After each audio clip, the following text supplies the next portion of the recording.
Welcome back to the bedroom, of course. It is currently 7 degrees right now with a wind chill of negative 11.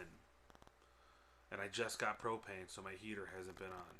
So, definitely not going out to the wood shop. If you're new here, I am the convicted Christian. I am 7 years clean and sober. I almost did 10 years in prison total, but now I am free and off parole because by my belief of God's love for me. If you're a returning viewer of my content, welcome back. I have some exciting news, like blowing my mind. Now, I'm not a bigwig. Obviously, you can see my channel. I'm not no bigwig in YouTube. I'm lowest of the low on the food chain when it comes to content creation. I'm so low, I still use free software. That's how low I am. I use free editing software. I hope you like what the editing has been kind of transforming into. But I'm pretty low. But in the last 3 to 5 days, I have gained 7 subscribers. You guys are amazing. That's awesome. My total is 21 right now. But you know what? There's 21 of you out there that are helping me, giving me more fire and more passion to continue making these, to continue getting my story and my journey out there so that it might be able to help 1 or 2 people. And hopefully they can help 1 or 2 people. And on and on and on and on until there's no one left to help.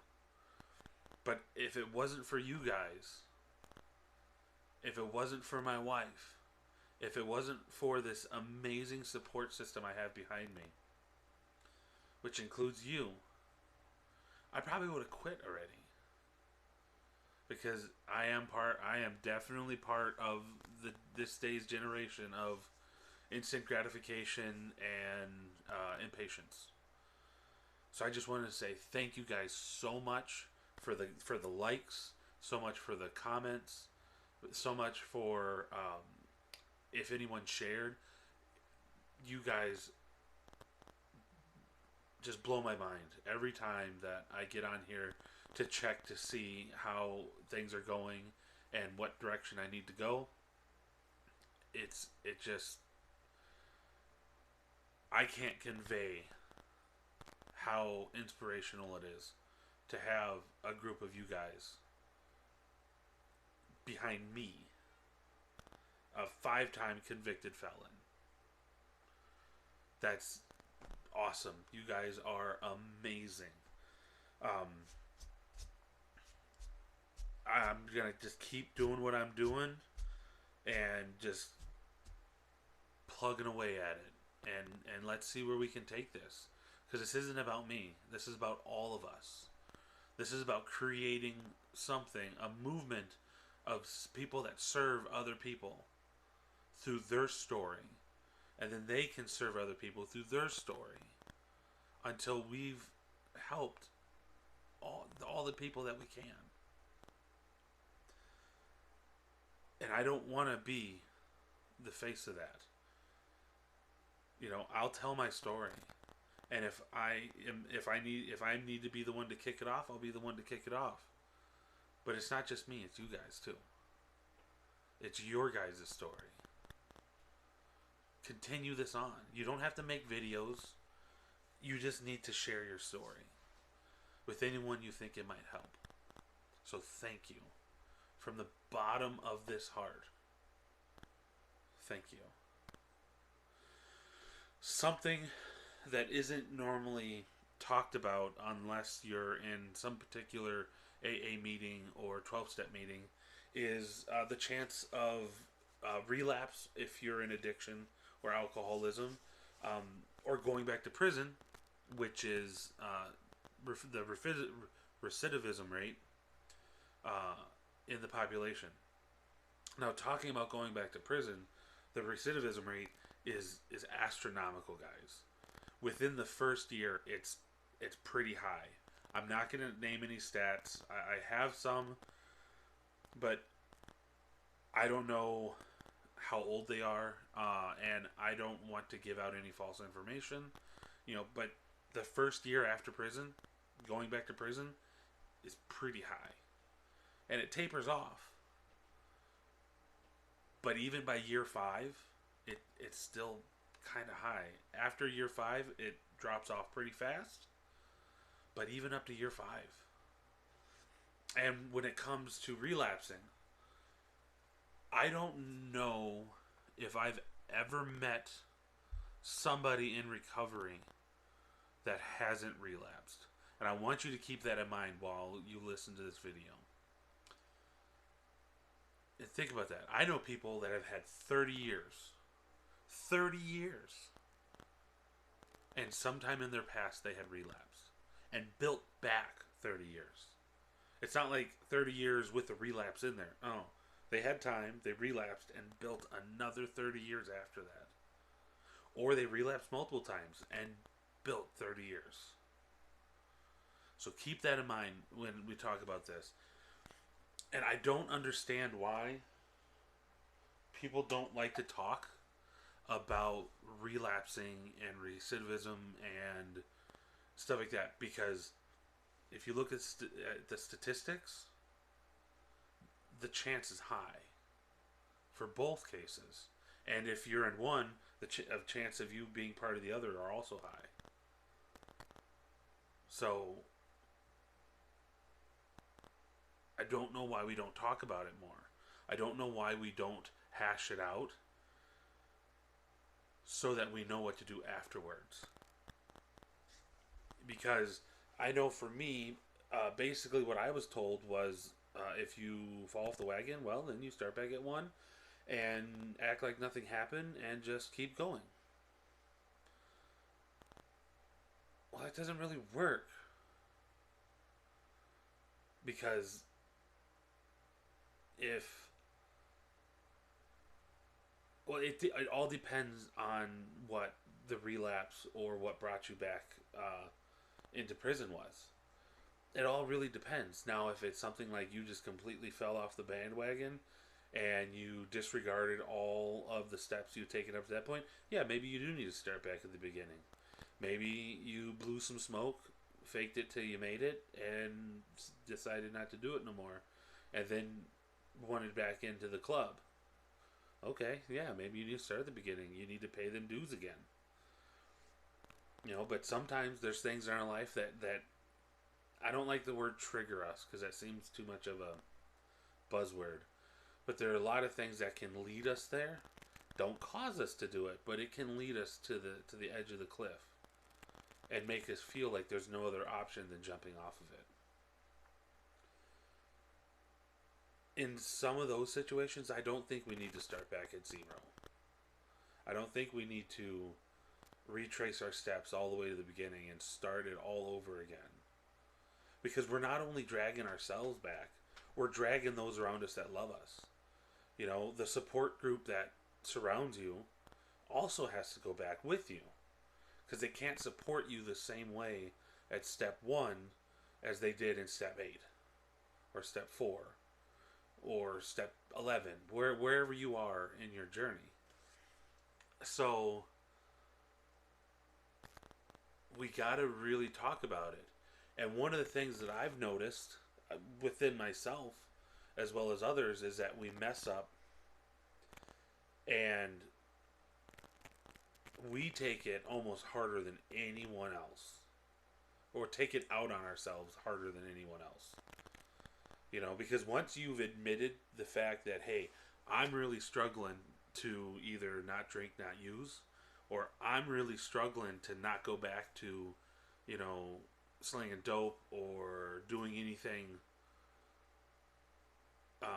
illegal, because it could make me money and it could support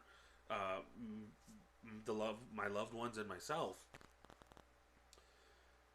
It seems like people go, okay, we understand where you're coming from, and they're willing to give a little bit of grace. Question I have for you is, why don't you give yourself grace? We're still human. Identifying the problem doesn't make it any easier. Sometimes it makes it harder to get over that particular issue, whatever it may be. Why can't you give yourself a little bit of grace? Why can't you have a little bit of compassion for yourself? A lot of addicts, when you really break it down and you really get to the core of their being, a lot of them they're highly compassionate people. And they care so much about others. And they just want the best for those that surround them. Yet they don't have it for themselves. In my own life, I always thought that I was too bad for anybody. I was too much of a screw up. I made too many poor choices. I wasn't worthy of love, affection, compassion, or anything like that. Especially from myself, because I knew all the things I did, whereas most people only got to see the things I allowed them to see. And so I didn't give myself grace. I didn't give myself compassion. I didn't have empathy for myself. And give myself the wiggle room to make the little mistakes, the little mishaps. And without those little ones, I ended up making big, big ones. Because I tried to be perfect. I tried to be the best brother. I tried to be the best son. I tried to be the best husband, the best father, the best everything, the best person I could be. And be perfect in it. I'm not perfect. You're not perfect. You may think you're perfect, but none of us are perfect. And we can be delusional, and we can pull the wool over our own eyes. But as Tony Robbins said, those aren't high morals, guys. That's not high standards. That's perfection, which is unattainable. And so, I'm not saying go out and binge it up and party and go crazy with it. I'm not, because I don't want to see you in that position. I don't want to know that that's where you took this message. So, with all the power in your body, with all the faith that you can muster, if you believe, try not to relapse. Give it to God. Let it go. Send it out in the universe. Pray to the east. I don't care what you do. Do every single thing you possibly can to not relapse or go back to prison. I don't care if it means you gotta sleep on your parents' couch. I don't care if it means you gotta beg someone that you burned bridges years ago. Sometimes you gotta be homeless so you don't make those choices. So you can get out of those situations that are gonna lead you back to alcohol, drinking, and prison.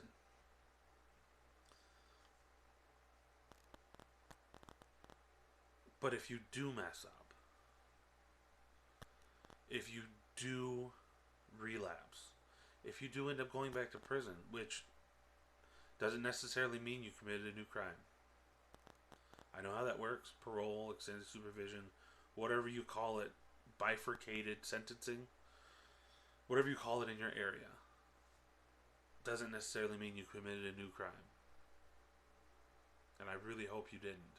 If you are going to go back to prison.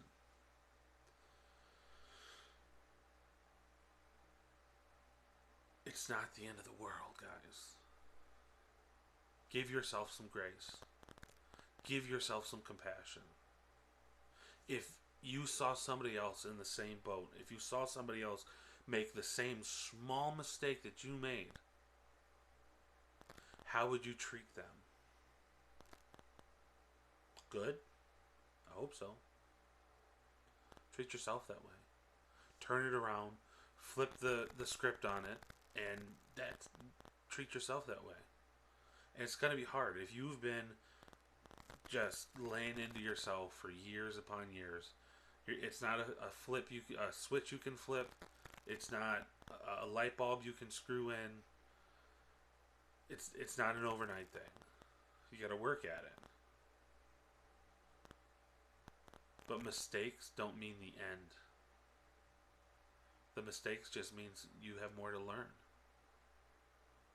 And you will make mistakes to the day you die. Like it or not, no matter how long you live, you will make mistakes to the day you die. Yet, you continue to live. It's not the end. You can go from being a CEO, multi-millionaire, just richest 1%er in the world.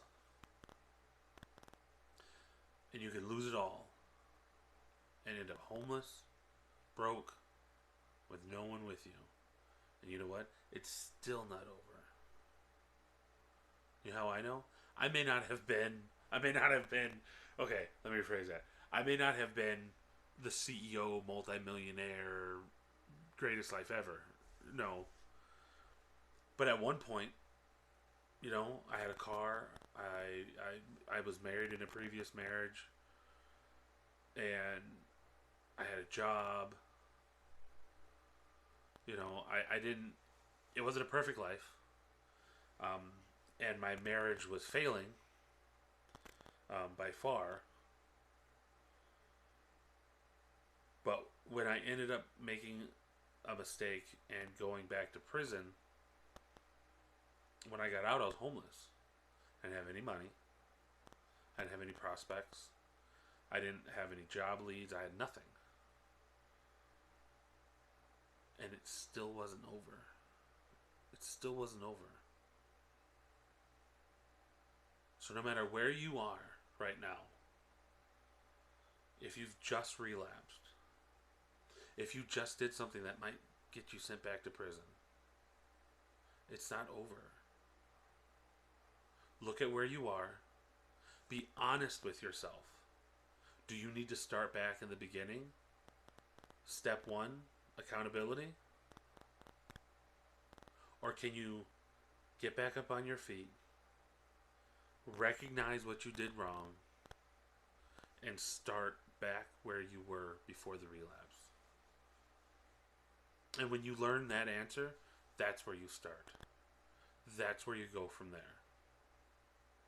But show yourself a little bit of grace, a little bit of love, some compassion, and it'll be so much easier. You won't have all the burdens of the new issues laid upon your shoulders. That, you know who's laying them on your shoulder? You are. No one around you is laying those down. You are. And you have to carry that weight. And it's going to become harder and harder every single day until you learn to give yourself some grace and overcome being hard on yourself. Well, that's it for tonight. I really hope my message, you know, is I hope it's uplifting.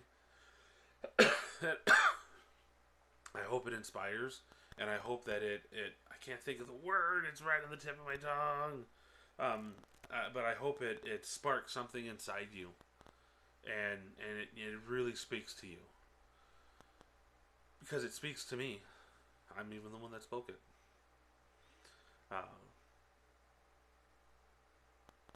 Again, thank you guys. I can't say it enough. It's so far it's been an honor, you know. And if there's anything that y'all want to say, I'd love to hear it. I really would. You know, I was looking at some of my analytics, and it says I've got people in the UK that watch. or have watched. I've got people in the United States. It says I got some people in India. I would love to hear part of your stories, guys. I really would.